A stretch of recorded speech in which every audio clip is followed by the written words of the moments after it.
you will see the glory of God in Jesus' mighty name. So we commenced looking at the study of hell yesterday, and I need to remind us that I was specifically instructed to teach about heaven and then hell.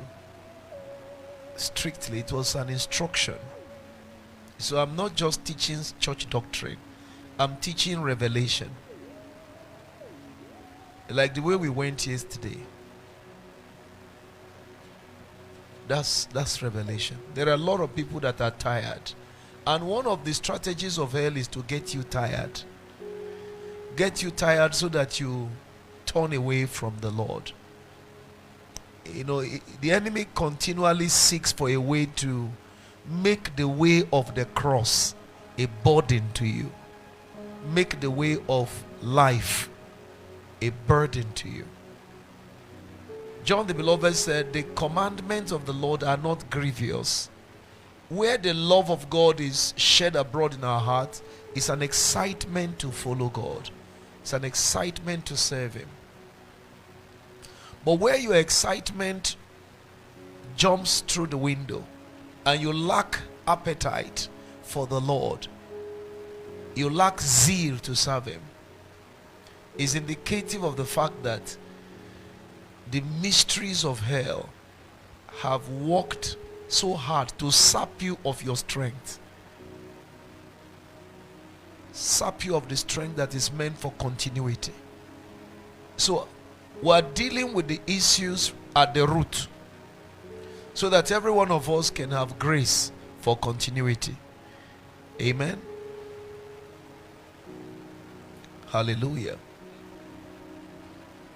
Now, tonight I want to proceed from where we stopped yesterday night. Lift your right hand and pray this prayer with me for the next 1 minute. In the name that is above all names,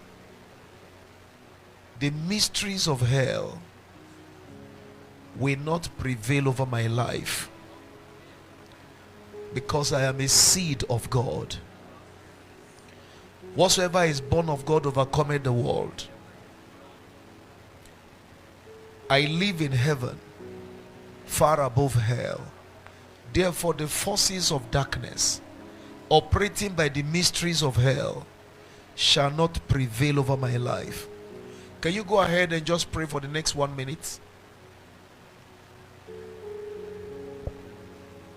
Glorotina Yalga baroke ne shiadaha Prado Cleoskina Branto lebendinosia Ela amandio sikala banderona Grodimante ruclantiano Ebenule zoskepeledia Yal avantuani Santa Curaya Savano Melbekia Luke Bradish.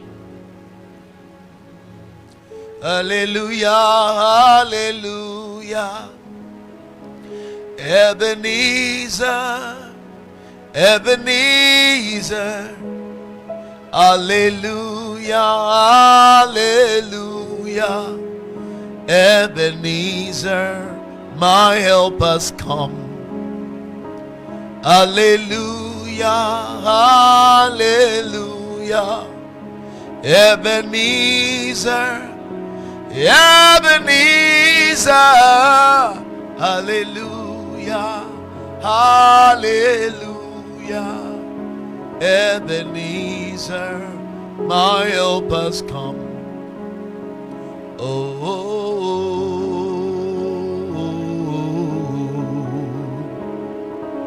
My help has come.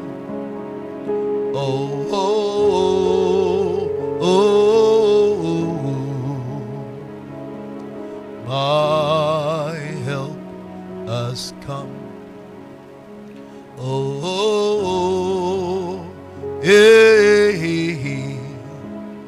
I know my help has come.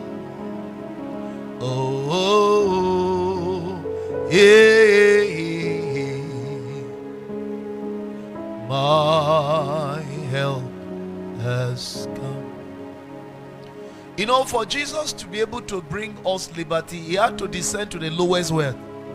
Lowest hell. So sometimes to bring help to those who are in captivity, you have to go down to the root of their problem. Could it be that one of the reasons why the Lord said we should teach about hell is to dig to the root of the matter, the mystery that has made your life to be in misery? So I see deliverance coming. Deliverance is already here. I perceive that somebody's help is here already. In the name of Jesus Christ. Now let's continue from where we stopped yesterday and see what the Lord is saying. Hell is a place reserved for wicked ones, for the wicked. It's not a place for good people. So it would be strange to have a good man going to be a roommate, a flatmate with a wicked man. I don't think there is any justification that we make a church person go and become a flatmate or a partner in hell with a man like Idi Amin, or somebody who have killed so many lives, a Boko Haramist, Shekau, that died after shedding much innocent blood and didn't know Jesus. It would be wrong. I don't think the balance would be okay for a church person to go and be sharing same apartment with hell. Hell is meant for the wicked. But I would like you to know tonight, there are wicked people who have infiltrated the church. This is the reason why church is not a place where everybody is a saint.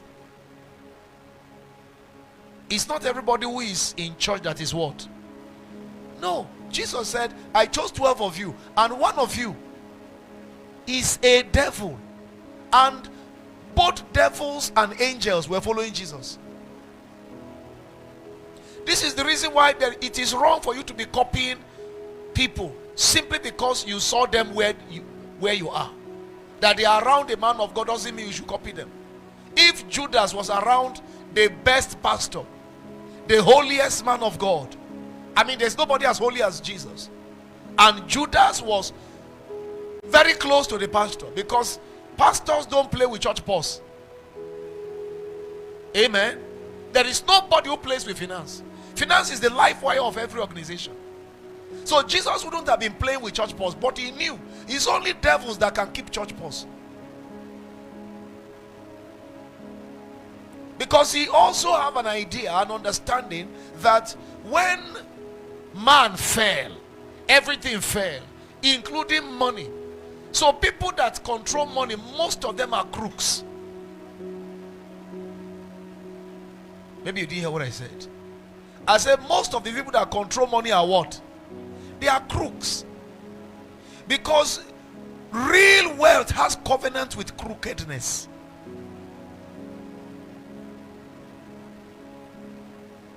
If you know what many of them, I see some of you are laughing because you know what I'm talking about.